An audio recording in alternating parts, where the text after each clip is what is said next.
pero ojalá que podamos volver a discutir el asunto para reivindicar el derecho a la vida. Esta es una nueva Argentina. Toda la basura kirchnerista ya pasó. Ahora tenemos que construir una nueva Argentina. Y no nos olvidemos, en el 2018 el aborto había sido no. Esperaron a un momento muy complicado como la pandemia para decir tenemos que reabrir el debate. Bienvenidos filósofos a un nuevo video de Doble Filo. No tenía pensado grabar esta noche, sinceramente, pero me encontré con un video, con una entrevista, un mini debate que me parece una joyita. No lo vi, dije, vi la introducción de lo que es, de los temas, el adelanto, y dije, esto lo tengo que ver en el canal, compartiéndolo con todos los filósofos, una reacción genuina. Así que nada, es un video de Agustín Laje, vamos a verlo, yo todavía no lo vi. Así que nada, le metemos la intro y arrancamos con el video. Bienvenidos, mi nombre es Kevin Leiva y esto es Doble Filo.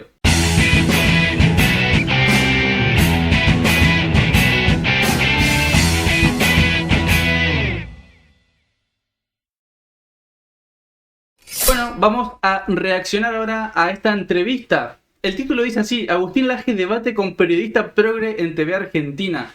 Me parece, es muy pocas veces vemos a Agustín Laje en la televisión argentina, así que me parece que no nos podemos perder esto. Vamos a reaccionar y vamos a ver de qué hablan, de qué debaten en la TV argentina. 25 minutitos, voy a tratar de no frenarlo mucho, excepto que tenga que, no sé, decir algo puntual o algo, opinar sobre algo que digan ambos. Así que nada, espero que lo disfruten. Vamos a arrancar. Acordate, suscríbete, deja un like y un me gusta porque ayudas muchísimo a que el canal crezca. Vamos a ver, Agustín. Acá estamos de vuelta y como te prometí estoy sentada con Agustín Laje. Para que te des una dimensión, repito un poco la idea, pero para que se comprenda quién es Agustín Laje, podríamos decir que es el principal ideólogo del pensamiento libertario de Javier Milei. De hecho, se lo vamos a preguntar en un ratito, pero si le preguntan hoy al presidente de la Nación quién quisiera que fuese su sucesor, seguramente vas a escuchar que te dice Agustín Laje. Ahora me mira con cara, pero... No es, Agustín Laje no es el principal ideólogo de los libertarios. Para nada. Agustín Laje es el principal ideólogo en Argentina, al menos, o en América Latina, mejor dicho. Me atrevería a decir de habla hispana, principal ideólogo de lo que es la nueva derecha, que abarca a los libertarios, pero también abarca a los conservadores como Victoria Villarroel y a los patriotas como también Victoria Villarroel. Entonces no es solamente los libertarios, y dudo mucho de que Milei crea que Agustín Laje está capacitado para ser presidente. Es un intelectual, es un politólogo, pero de ahí a estar capacitado para ser presidente, me parece que da por sentado cosas que un periodista no debería dar por sentado. Me parece un periodista serio. Pero bueno, hablar de periodistas serios en Argentina es complicado, ¿no? Pero bueno, dije que no le iba a frenar mucho y 5 segundos y ya lo frené. Pero pasa que tenía que aclarar esto. Pero lo piensa como un futuro presidente de la Argentina. Es un intelectual de Córdoba, escribió un montón de libros. Son todos libros que, digamos, se entienden como de derecha, pero una derecha por ahí no tan vista en el mundo en los últimos años, y con un montón de controversia alrededor de eso. Vino a la Argentina, él vive en España, pero vino a la Argentina porque se presentó este think tank libertario que es la Fundación Faro. ¿Es el Faro? ¿O Faro, Fundación Faro solamente. Y vamos a conversar un rato con él para, bueno, intercambiar pensamientos, ¿no? sobre lo que cree que tiene que ver con el cambio cultural. Ahora vamos a ir específicamente qué es el cambio cultural, pero recién hace un rato está pasando hoy el tema del día, seguramente lo sabes, es esta decisión del gobierno de quitarle la jubilación de privilegio a Cristina Fernández de Kirchner y a Amado Boudou, que generó mucha discusión por un tema jurídico, pero a mí me interesa desde lo político, porque vos además sos politólogo. ¿Crees que es un enemigo Cristina Fernández de Kirchner? Bueno, sin lugar a dudas, todo lo que se llama casta política, que involucra muchos actores, no solo del kirchnerismo, sino también de otros espacios, tienen el mismo color frente a las ideas y al proyecto político de Javier Milei. Cristina Fernández de Kirchner, además en este caso estamos hablando de una doble condena por temas de corrupción, con lo cual simbólicamente es muy importante quitarle su jubilación de privilegio. Muy importante, y yo creo que hay una opinión pública muy mayoritaria que está de acuerdo con eso. Eso Totalmente. a pesar de que sea ilegal en términos jurídicos. Eso lo tendrán que discutir los abogados, yo no soy abogado, y tendrán que definirlo los jueces. Digo, porque cuando uno piensa en esto, que está el ejemplo, lo dio. Pasa que no podemos hablar de Cristina Fernández de Kirchner como todos los anteriores presidentes. No se puede porque es una presidente que fue condenada, tiene una doble condena. O sea, no es que Cristina Fernández de Kirchner dejó de ser presidente y es una persecución política como lo quieren instalar. No, la verdad es que fue condenada por corrupción. ¿Cómo va a cobrar una jubilación de privilegio alguien que literalmente se aprovechó de todos los argentinos durante mucho tiempo?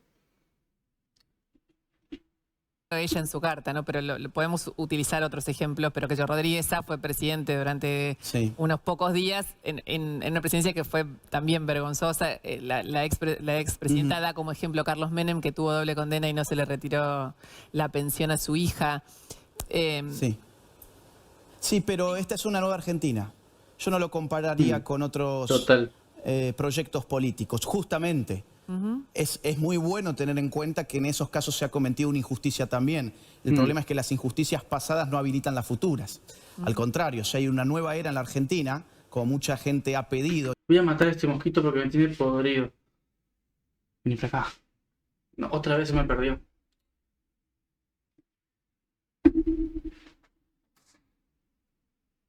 Puede ser que no puedo matar a un mosquito.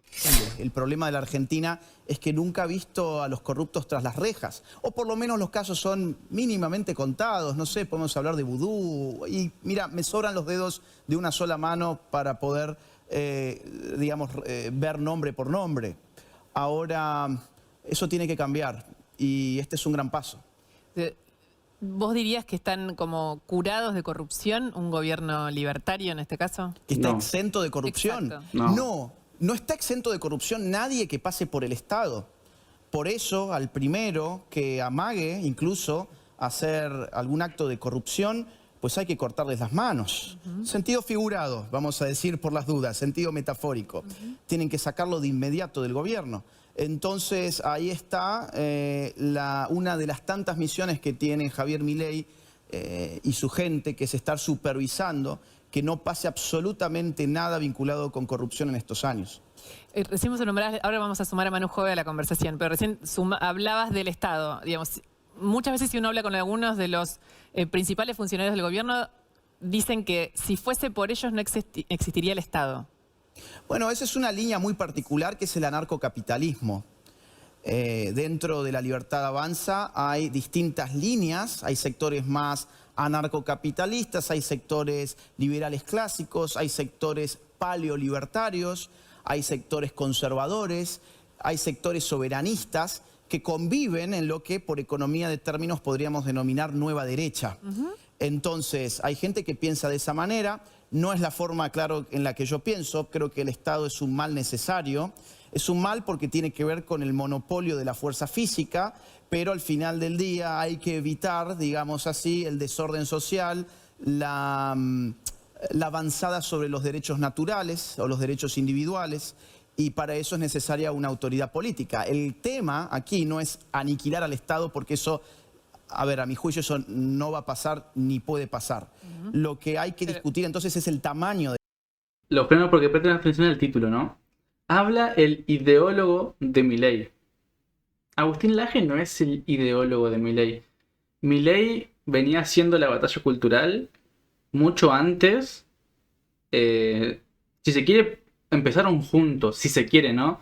No hacer la batalla cultural, pero sí hacer como conocidos. Ponerle que empezaron juntos. Agustín Laje arrancó un poco antes, desde que sacó el libro con Nicolás Márquez, el libro negro de la nueva izquierda. Pero Milei es como que venían a la par. Están cumpliendo simplemente roles diferentes, pero ni mucho menos Agustín Laje es el ideólogo de Milei. Creo que Milei tiene sus ideas previas a Agustín Laje, me parece. del Estado. Y ahí el consenso dentro de La Libertad Avanza es enorme. Queremos un Estado minúsculo. Manu. Espérame que no te escucho. A ver. Agustín, ayer vos fuiste un poco más allá de la participación de Milei, por supuesto, uno de los anfitriones, en definitiva, de lo que pasó en la Fundación, con mucha presencia empresarial particularmente, de hecho muchos que pagaron lo que había que abonar, digamos, para participar de esa cena a modo recaudatorio. Te pregunto, ¿qué percepción tienen los empresarios? Sabemos que muchos de ellos, la mayoría económicamente, digo, había de distintos rubros importantes, salud, medio de comunicación, energía. Muchos de ellos en las medidas económicas acompañan efectivamente al gobierno. Ahora, ¿qué posición tienen respecto a la batalla cultural que vos particularmente, el propio presidente, tanto pregonan? Bueno, ayer tanto en el discurso de Javier Milei como en el mío aclaramos que esta fundación evidentemente está constituida para difundir y para formar en las ideas de la libertad, del gobierno limitado, la economía de libre mercado, pero que además vamos a tener un eje muy fuerte en lo que llamamos batalla cultural, que no necesariamente se reduce a lo económico, sino que somos conscientes de que un gobierno, por más que tenga muy buenos resultados económicos, no necesariamente se sostiene en el tiempo. El ejemplo más claro es Chile. Los empresarios tienen que entender esto. Uno puede generar muy buenos resultados económicos, pero aún así perder en la batalla cultural y generar un cortocircuito entre la sociedad y las autoridades políticas. Esto pasó en Chile año 2019. Por un aumento de alrededor de 2 centavos de dólar del metro, estalló la sociedad chilena y hasta el día de hoy están discutiendo a ver qué nueva constitución van a tener para su nación. Esto, a pesar, insisto, de que no había crisis económica, no fue una hiperinflación lo que trajo eso, no fue un problema de caída del PBI, de desempleo, de nada de eso. Era un problema cultural. Entonces, en la Fundación estamos tratando de concientizar, entre otras cosas, a los empresarios de que acá hay que enfrentar también algo llamado wokeismo. Ahí va a ir ahí. Dale. Sí. Ahí va a ir ahí, justamente, está tanto en boga hoy por lo que pasó en Estados Unidos y demás, la agenda anti-woke, ustedes pregonan. Los empresarios... Expliquémoslo, perdón, porque hay un montón de gente que puede quedar afuera. Es como el wokeismo. Los anti-wokistas le dicen a lo políticamente correcto, que en general tiene que ver con los derechos de las minorías, con los derechos sexuales, con los derechos de los pueblos originarios, de los derechos de las mujeres a tener un aborto legal, seguro y gratuito. No solamente eso. Hay un paquete mucho más amplio que este reduccionismo que estoy haciendo, pero que el anti-wokismo, que es un poco Trump ahora y Elon Musk son los principales líderes, junto con Javier Milei y otros líderes del mundo, que combaten esta manera de ver el mundo. Curiosamente, la palabra woke no está establecida por los anti-woke. No es que los anti-woke dicen ustedes son woke, sino que lo woke refiere al despertar, a wake up. Claro. Sí, exacto. Al despertar. Entonces, ¿qué es el wokeismo? Yo lo explicaría de esta forma. Es la difusión descontrolada de la dialéctica opresor-oprimido que antes la izquierda la utilizaba casi de manera monopólica en el terreno de las relaciones económicas. Es decir, el rico es el opresor, el pobre es el oprimido, el burgués es el opresor, el obrero es el oprimido. Eso, después de la Guerra Fría, pierde mucho valor político y lo llevan a otro tipo de relaciones sociales y condiciones propias de la existencia humana. Ejemplos. Esto que va a explicar Agustín Laje, o que está explicando Agustín Laje ahora, lo expliqué un poquito más, supongo que no dura 25 minutos la entrevista, no va a explicar todo. Pero lo expliqué un poquito más a detalle en el último video que saqué de globalismo. Así que vayan a verlo porque es muy interesante entender el wokeismo y entender cuál es el objetivo. Porque el wokeismo no es en sí, para sí, sino que es una herramienta, un arma de algo más grande. Así que vayan a verlo porque es muy interesante. En términos de sexo, la mujer es la oprimida, el hombre es el opresor y el sistema de opresión se llama patriarcado. Ahí tengo que poner un punto, porque es evidente. ¿En qué se refiere a eso? Eso no es solo una mirada cultural. Si uno mira estadísticamente los salarios de las mujeres en relación a la misma prestación o el ingreso de las mujeres a puestos más altos de liderazgo en cualquier empresa privada, en un organismo público, en cualquier lado, en un club, digamos, podemos dar un millón de ejemplos, incluidos, por supuesto, lo que tiene que ver con la violencia de género. Si uno pone la estadística de violencia de género, la desigualdad. Esa cara de Agustín Laje es como mirándola así como diciendo, pobrecita. Como diciendo, no tiene idea, o no sé, como dándole lástima, ¿no?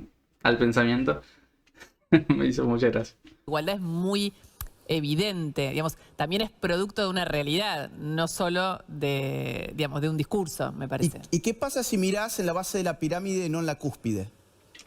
Es que eso es la base de la pirámide. No. Cuando uno No. mira la mayoría, es la base de la pirámide. No, cuando mirás la mayoría no es la base. En la base de la pirámide vas a encontrar que los peores trabajos, los trabajos más antihigiénicos, más peligrosos, más vinculados con enfermedades laborales, no los ejercen las mujeres, los ejercen los hombres. Si vos mirás Incluso cuántas vas a mujeres encontrar- son enfermeras, digamos, cuántos hombres son enfermeros en el sistema público de salud, por ejemplo, y cuántas personas son docentes en el sistema público argentino. ¿Y Que para mí no son trabajos muy dignos, lo que digo es... Sí. ¿Y cuántas mujeres están subidas en un carro de la basura a la madrugada por las calles de la ciudad de Buenos Aires? O en las que cada minerías. trabajo tiene también, si vos mirás... No, es que si vos cada comparás trabajo- ese trabajo con la de enfermera o la de docente, créeme que es mucho peor estar recorriendo las calles. O sea, no podemos ver la realidad así. Vos has dicho cosas muy interesantes. Por ejemplo, es evidente que en la cúspide de una empresa, los datos son clarísimos, hay predominancia masculina. Ahora, también es evidente que los peores trabajos en nuestra sociedad siempre los han tomado los hombres. Más aún el trabajo de ir a una guerra. Es decir, veamos el asunto de El una ejemplo manera más claro. completa. Más aún, vamos a otras estadísticas, porque vos has dicho hay millones de estadísticas, yo te puedo dar otro millón de estadísticas. Por ejemplo, los suicidios. Hombres. ¿Quién se suicida más? El hombre, por mucho más. El 80% de los suicidios aproximadamente son de hombres y no de mujeres. Los homicidios, tenés un punto muy válido con violencia de género. con la violencia de género. Aún así, la violencia de la mujer contra el hombre se da en un 33% a nivel mundial. No es algo despreciable. Ahora, cuando ves homicidios sin mirar los genitales de las personas, yo tengo muchas más probabilidades de ser asesinado hoy cuando salga a la calle que vos, por Por ejemplo. un hombre o por una mujer. ¿Y cuál es? A ver. No, bueno, porque... Es que me da lo mismo, soy No, pero no asesinado. da lo mismo. No, es que no cambia nada. El Pero punto es no que he es una sido pelea asesinado. de géneros, es una búsqueda de exacto. equilibrio en... Ahí está, eso es lo que no entiende la periodista, me parece, ¿no? Esto no es una... y lo que plantea el feminismo y lo que plantea el wokismo sí es una guerra de sexos, de géneros, una guerra de hombres contra mujeres, una guerra de padre contra hijos, porque es muy amplio, una guerra del hombre contra la masculinidad del hombre, una guerra entre homosexuales y heterosexuales, es una guerra de varios frentes. Y lo que viene a plantear el wokismo es a vos te están oprimiendo, tenés que rebelarte. Y los que dicen a las mujeres, el hombre te está oprimiendo, no el violento. No, el hombre te está oprimiendo. Y por eso es muy interesante lo que dice, y por eso Agustín Laje le va a decir ahora, creo que es lo que le va a decir, no es una guerra, no importa qué genitales tenés entre las piernas, la violencia es violencia. El wokismo no dice eso.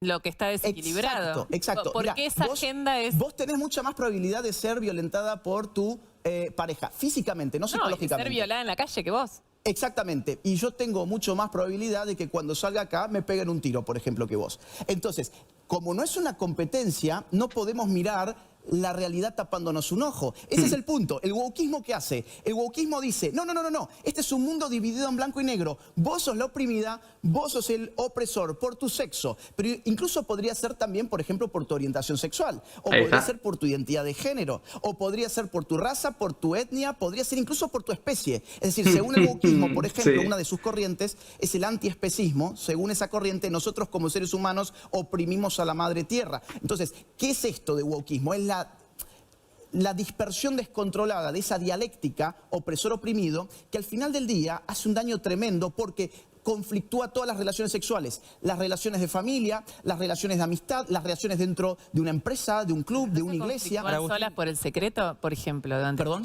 ¿No se conflictúan solas por el secreto? Durante muchísimos años la violencia de género intrafamiliar se fue acumulando por secreto. Lo que fue pasando en esta última época, Sí. que se le dio en llamar wokismo por esto del despertar, es que muchas cosas de las que no se hablaba se empezaron a hablar. Entonces, ¿por qué pensar que la humanidad contenga lo desigual implica que haya esta antinomia? No es una cuestión de antinomia, sino de equilibrio. ¿Por qué tiene que dijo haber que una hay que contenerlo? contracorriente? Porque no ha resuelto nada. Además, No ha resuelto nada. A ver, te tomo el punto. Es decir, no podemos quedarnos callados frente a esto, pero ahora la idea de decir que por ser mujer sos una oprimida y por ser hombre sos opresor Esa es otra ha generado un conversación. paradigma. No, es que ha generado un paradigma que se ha convertido en poder político. Tuvimos 4 años, Ministerio de la Mujer, los géneros, las diversidades. Y contame, ¿cuáles han sido los resultados para la mujer en Argentina? Sí, pero si no hay resultados, entonces no. Nulos. Voy a dar algunos ejemplos de la política pública de Argentina ahora, que estamos Sí. tomando cambios desde el Estado en muchas decisiones que nos ponen ponen en un lugar único en el mundo. Qué sé yo, hoy, por ejemplo, en la ONU hubo una votación, digamos, es la segunda en lo que va esta semana, una votación de Argentina, donde somos el único país del mundo, por encima de Irán, donde no votamos a favor, es una resolución, si querés, general sobre la protección de mujeres. Política pública de Argentina ahora, que estamos tomando cambios desde el Estado en muchas decisiones que nos ponen en un lugar único en el mundo. Qué sé yo, hoy, por ejemplo, en la ONU hubo una votación, digamos, es la segunda en lo que va esta semana, una votación de Argentina, donde somos el único país del mundo, por encima de Irán, donde no votamos a favor, es una resolución, si querés, general sobre la protección de mujeres y niños en lo que tiene que ver con la violencia. No, porque lo que pasa es que eso es una Si querés, mascarada. pongámoslo para que la gente lo vea. Y esta misma semana hubo algo muy similar con respecto a los derechos de los pueblos originarios y a su protección, a conservar sus derechos. Digamos, yo quiero que vean, ni Irán votó por esto de las mujeres. Digamos, Irán es un emblema en el mundo en relación a esto. Una abstención. Está bien, pero no votó en contra. El único rojo es Argentina. Ahora, El único rojo es Argentina. Entonces, a esta conversación que estamos teniendo, que a mí me parece muy interesante lo que vos decís, es ok, pero si no me solucionan el problema, ok, yo quiero que me lo solucionen, no quiero que nos retiremos y nos vayamos para el otro lado es que, a ver, estas declaraciones no sirven de nada, primer punto. Porque No, vos crees no que sé- no existe la ONU, que no sirve la ONU. No, no sirve la ONU. Es más, el paradigma de género que fue impulsado por la ONU en 1995 en la Cuarta Conferencia Internacional de la Mujer y que ni siquiera pudieron explicar qué era género, ni siquiera pudieron hacerlo, no ha traído bienestar para la mujer, sino todo lo contrario. Mirá, por ejemplo, ¿Dicho por quién eso? a ver, por ejemplo, por los números de la Corte Suprema de Justicia Argentina, cuando vos comparás los femicidios del año 2014 al año 2023, vas a ver que se te duplicaron. Y tuviste cuando nunca... No existía, no me acuerdo, ahora estoy diciendo de memoria, pero no existía la calificación de femicidio. Ya Entonces, la estaban estadística los era números y distinta. estaban como... Sí, ya existía. Ya existía. Y se duplicaron. Y cada Eso año te da la han ido magnitud subiendo. del Y uno problema. dice, ¿pero cómo van a subir? Nunca ha habido tantas periodistas feministas. Nunca ha habido tantos docentes dando ESI y educación feminista. Nunca ha habido un Ministerio de la Mujer trabajando. ¿Por qué subió? ¿Por qué se empobreció la mujer? Porque acá hablamos de la pobreza en general. ¿Queremos mirarle los genitales a las personas? Bueno, hoy las mujeres son, digamos, durante los últimos 4 años kirchneristas, fueron mucho más pobres de lo que habían sido antes, también, no solo los hombres, también las mujeres, pero había Ministerio de Género, qué fantástico. Esas son declaraciones que en realidad no tienen ningún efecto. Pero Irán entonces no ha nosotros votado. como país en la ONU no, digamos, no creemos en la ONU. Creemos que lo que se que no le ¿Qué hace sirvió la para ONU? nada en el al ¿Qué hace mundo la en los ONU? últimos A ver, 50 años. ¿Qué hace la ONU? Bueno, trata de buscar más o menos, voy a buscar una manera sencilla de decirlo, pero reglas claras, consensuadas por la humanidad para que el mundo tenga una convivencia mejor, podríamos China decirlo respeta así. esas reglas. Consensuada por la humanidad. A mí no me preguntaron qué pienso yo de la ONU, pero bueno. Me parece que a la mayoría de los argentinos, a la mayoría de los, no sé, uruguayos, a la mayoría de los brasileños, no le preguntaron sobre la ONU, no. Va un diplomático y vota. Ni siquiera sabemos quién propone esas cosas de género. No se sabe nada, nadie vota a las autoridades de la ONU. Consensuada por la humanidad me parece fuerte, cuanto menos. ¿Reglas? Por No, ejemplo, hay un montón que lo respeta, pero si ni siquiera no están. tienen validez. Es decir, pero entonces, pero entonces hagamos que la tengan. No, porque es si una nos parece que lo es una necesitamos como humanidad. Es una burocracia internacional globalista financiada por los tontos como nosotros para que esta gente se junte a levantar la mano y decir, yo ¿Cuál es estoy el a favor mundo de que la te mujer. queda si no tenés nadie que se junte a tratar de hacerlo mejor? A ver, ¿cómo? ¿Perdón? ¿Qué mundo te queda si vos tenés a los países en algún lugar juntos tratando de que sea mejor? Mirá, es que yo creo que partís de un axioma que es falso, que es que ahí los países se juntan para hacer un mundo mejor. Yo ahí veo a Rusia, veo a China, veo a Estados Unidos, veo a Irán, veo muchos países que si partimos de la base de que están reunidos para hacer un mundo mejor, me parece que no entendemos la Sé que geopolítica. suena romántico, pero es importante lo que digo. Es mucho peor si ni siquiera firmás ese compromiso. Es como decir, bueno, no hay ley, Mirá, porque vamos- nadie la cumple. vamos Bueno, a no poner- importa, pero necesito la ley. ¿Para qué? Vamos a poner un caso muy concreto, Agenda 2030, que todos se escandalizaron. ¿Cómo puede ser que Milei se salga de la Agenda 2030? Bien, la Agenda 2030 son 17 objetivos, 169 metas definidas por un grupo de apenas 87 personas con aparte, metas maximalistas, cosas que cualquier persona que no sea romántica ni naif sabe que no se van a cumplir, que de hecho están diseñadas para fracasar y que de hecho están fracasando a tal punto que ahora lo quieren estirar al año 2045. Entonces, cuando vos decís, hoy, por ejemplo, hay más hambre que en el 2015, cuando apareció Agenda 2030, hoy hay más guerras en el mundo que en el 2015, cuando apareció Agenda 2030, hoy la educación está más deteriorada en el mundo que cuando apareció Agenda 2030, todo el COVID-19 tuvo un efecto nefasto en la educación, que, por cierto, la OMS de la ONU fue la que dictaminó las directrices para manejar la pandemia y no le fue tan bien, digamos, a la gente con estar encerrada y ver cómo se destruía su negocio y su psicología. Entonces, a ver, cuando yo veo esos resultados digo, pero por Dios, ¿quién ve algo bueno de esto de Agenda 2030 cuando los resultados están a la vista de todos y la propia ONU te dice, estamos peor que en el 2015, denos más poder para el 2045? ¿Y entonces qué hacemos? ¿Se sálvese quien pueda? Reivindicar la soberanía de la nación, entender que no necesitamos a burócratas internacionales para convencernos de que sacar a la gente de la pobreza es bueno. Oh, qué buena respuesta. Vamos a escucharla de vuelta. Vamos a escuchar la pregunta, ¿no? Y la propia ONU te dice, estamos peor que en el 2015, denos más poder para el 2045. ¿Y entonces qué hacemos? ¿Se sálvese quien pueda? Sálvense quien pueda. Es como, ¿para qué elegimos presidente si la ONU, hay que hacerle caso a la ONU? ¿Para qué tenemos un Estado argentino si hay que hacerle caso a la ONU? ¿Para qué tenemos sistemas de salud pública si la ONU que nos enseñe que la ONU que la OMS se haga cargo del sistema de salud? ¿Para qué tenemos, no sé, moneda propia? Ya que cuando Milei hablaba de moneda propia, de dolarización, todos se escandalizaban porque decían que no tener moneda propia te quitaba soberanía. Si le estamos entregando la soberanía a la ONU, un punto de esto, pero ¿para qué tener moneda propia? Que se encargue de Naciones Unidas, que se encargue la ONU de mantenernos a todos. ¿Para qué elegimos presidente? ¿Por qué tenemos un Estado? Si es sálvense quien pueda, si no está la ONU.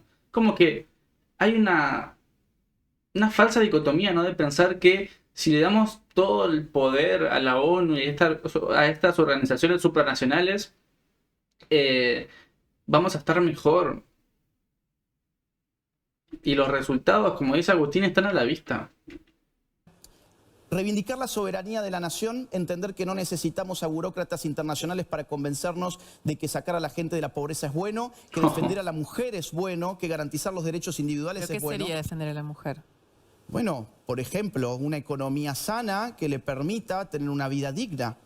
Lo que no ha habido en este país, a pesar de tanto feminismo. O, por ejemplo, reducir la violencia contra la mujer. Con políticas públicas eficientes, atacando el problema de raíz, entendiendo que la violencia contra la mujer no parte de la base de que los hombres odian a la mujer, sino que parte de muchas otras bases, como por ejemplo la drogadicción, como por ejemplo problemas mentales, como por ejemplo el alcoholismo.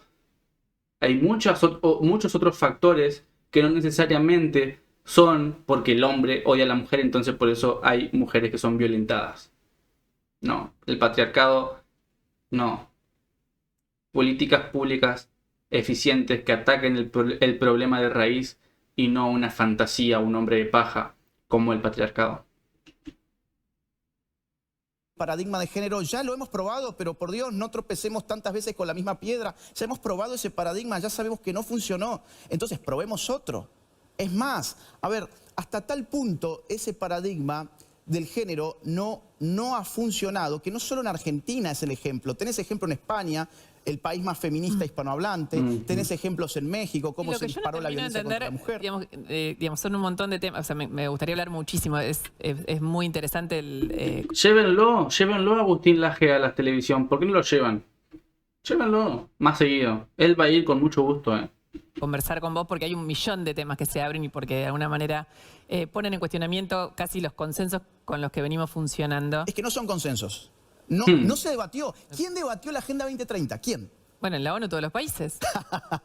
¿Cuánta gente? Mirá, ¿sabés qué? Fueron 30 representantes que conformaron el grupo de tarea abierta. 30 representantes fijando 17 objetivos y 169 metas para todo el mundo. ¿A vos te parece que eso es un debate? ¿Quién lo debatió acá en Argentina?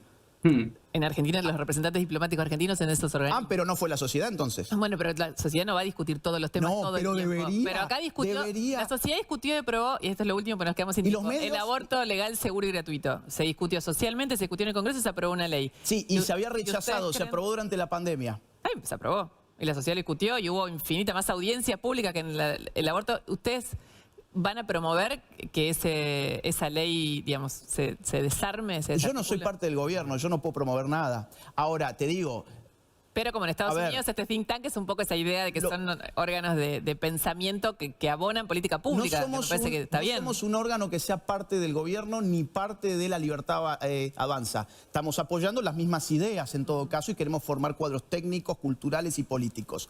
Ahora, si la pregunta es personal, esto no es una declaración oficial Está porque no bien. tengo ningún cargo, Perfecto. yo te diría, pero ojalá que podamos volver a discutir el asunto para reivindicar el derecho a la vida. Esta es una nueva Argentina. Toda la basura kirchnerista ya pasó. Ahora tenemos que construir una nueva Argentina. Y no nos olvidemos, en el 2018 el aborto había sido no. Esperaron a un momento muy complicado como la pandemia para decir tenemos que reabrir el debate. Y vos, Luciana, la última vez que hablamos a distancia, yo estaba en Córdoba. Discutimos por esto también, no me acuerdo. Sí, y vos me dijiste algo muy interesante que me quedó dando vueltas, por eso te lo No me lo recuerdo. acuerdo. Me habías dicho, pero si eso ya fue debatido, ¿por qué hay que volver a debatirlo? Lo mismo podría preguntar yo, ¿por qué hubo que debatirlo en una pandemia para pasar esa ley y por qué en todo caso no podemos debatirlo ahora En nuevamente? relación a eso, yo lo que decía es si todas las leyes que existen las vamos a debatir de nuevo, según cuando cambie un gobierno y el pensamiento ideológico, digamos, finalmente no tenés reglas con las que funcionar. Sobre todo en esto que ha sido... Con el aborto pasó lo mismo. En 2018 salió donde no había ninguna restricción para salir, donde no había otras, ¿cómo decirlo? Otras distracciones para la gente. El aborto se dijo no. La sociedad entera salió a decir aborto no. Era una minoría. Lo de la marea verde y demás eran una minoría.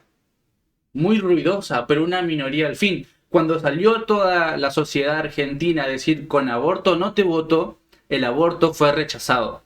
Ahora, después, en el 2020, todos encerrados, todos viendo qué pasaba con la pandemia, todos preocupados, todos con otras cosas totalmente diferentes, aprovecharon para mandar el aborto de vuelta y aprobarlo sin que nadie se entere. Con otras distracciones atrás, sin que nadie se entere.